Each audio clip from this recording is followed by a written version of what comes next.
मेरे दोस्त अमित की लव स्टोरी की शुरुआत कॉलेज से हुई थी। कॉलेज के दिनों में अमित को दिव्यांशी नाम की एक लड़की पसंद करती थी। अमित के कॉलेज अध्यक्ष बनने के बाद दिव्यांशी ने प्रपोज कर दिया था। उसके बाद दोनों खुलकर कॉलेज में एक दूसरे से मिलने लगे। धीरे धीरे उनका प्यार इतना गहरा हो गया कि एक दूसरे से बिछड़ने का मन ही नहीं करता था।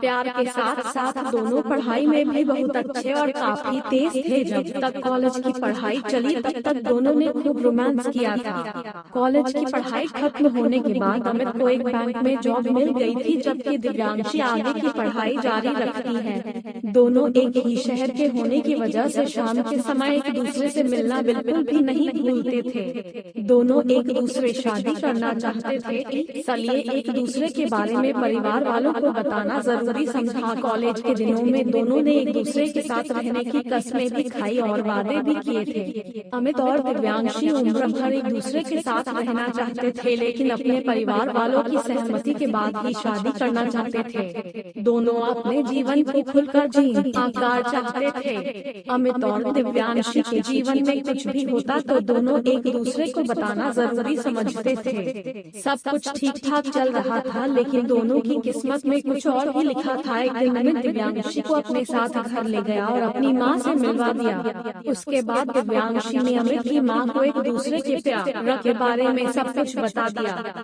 अमित की माँ भी दिव्यांशी को अपनी बहू के रूप में देखना चाहती थी, इसलिए अमित की माँ ने अपने पति को दिव्यांशी के घर जाकर रिश्ता तय करने की बात कही। इधर दिव्यांशी ने पहले ही अपने घर वालों को अमित के बारे में बता रखा था। एक दिन अमित की माँ रसोई में खाना बना रही थी, तभी दिव्यांशी के माता पिता पहुँच जाते हैं। अमित की माँ ने उनको आदर के साथ अपने घर में बैठाया और चाय पीने के लिए भी कहा। उसके बाद अमित की माँ फिर से रसोई घर में चाय बनाने के लिए चली जाती है। थोड़ी देर बाद अमित के पिताजी भी घर पहुंच जाते हैं। उसके बाद उनके बीच कुछ देर इधर उधर की बातें होती है कि मात्रा और बाद में अमित और दिव्यांशी के रिश्ते की बात शुरू कर दी जाती है। बहुत देर तक बातें करने के बाद अमित और दिव्यांशी का रिश्ता तय कर दिया जाता है।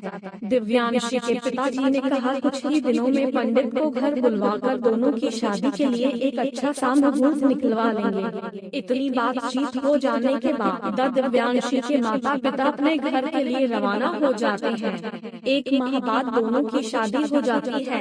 अब दिव्यांशी हमेशा के लिए अमित की हो चुकी थी और अमित भी दिव्यांशी को अपनी पत्नी के रूप में पाकर बहुत खुश हो रहा था। एक दिन अमित घर से तैयार होकर बैंक के लिए अपनी बाइक से जा रहा था, तभी उसका रोड एक्सीडेंट हो जाता है। उस रोड एक्सीडेंट में अमित पूरी तरह से घायल हो गया था। अमित को एक प्राइवेट हॉस्पिटल में भर्ती करवाया गया।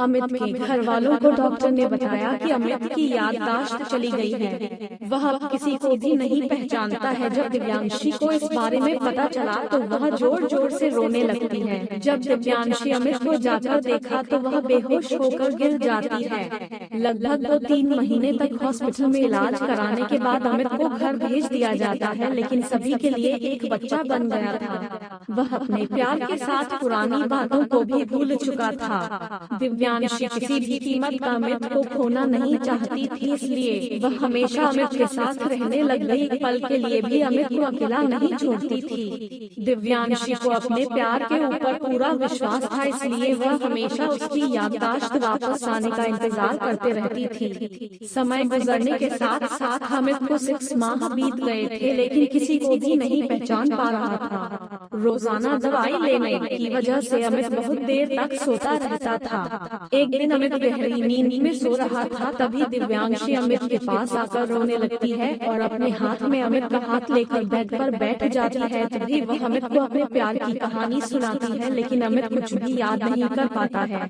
दिव्यांशी रोजाना अमित को दोनों के प्यार की कहानी सुनाती और रोने लग जाती थी। अमित की पत्नी सहित पूरे घर वालों ने सोच लिया था कि शायद अमित कभी भी जीवन में किसी को भी नहीं पहचान सकेगा।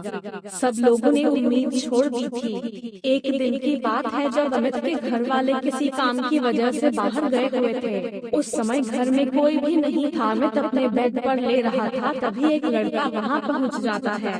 वह लड़का कोई और नहीं अमित का दोस्त निखिल था। अमित और निखिल कॉलेज के समय दोनों एक दूसरे के अच्छे दोस्त थे, लेकिन दिव्यांशी से गलत तरीके से बात करने के कारण इन दोनों के बीच झगड़ा हो गया था। कॉलेज के दिनों अनुस्वार में निखिल भी दिव्यांशी को पसंद करता था। निखिल अमित के पास कुर्सी लगाकर बैठ जाता है और कहने लगता है, कैसे हो अमित? अमित सिर्फ निखिल को देखे जा रहा था लेकिन कुछ भी नहीं कह रहा था। उसके बाद निखिल ने कहा, क्या तुम्हें वह दिन याद है जब तुम्हारा एक्सीडेंट हुआ था? इतना कहने के बाद ताली देकर जो रस से हंसने लगता है।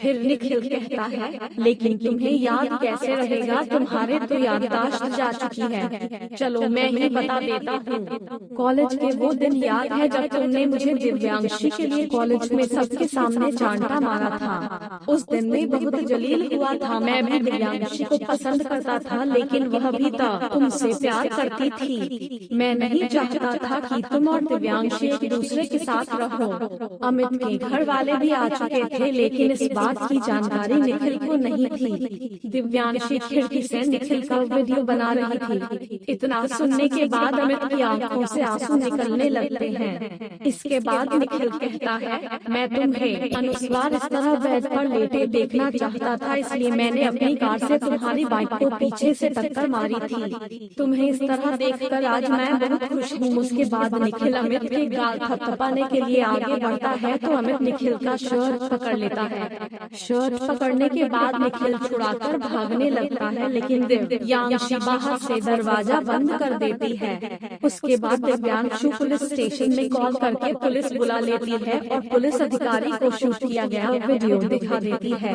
पुलिस निखिल को अपनी गाड़ी में बैठा कर पुलिस स्टेशन ले जाते हैं। उसके बाद अमित को दिव्यांशी अपने गले से लगा लेती है और कहती है, अमित मुझे पहचानो, मैं तुम्हारी दिव्यांशी हूँ। फिर दिव्यांशी अपनी कार में बैठा कर अमित को हॉस्पिटल ले जाती है और डॉक्टर से याददाश्त आने की बात कहती है। हॉस्पिटल के डॉक्टर अमित को पुरानी बात याद दिलाने के लिए कॉलेज की बातें करने लगते हैं।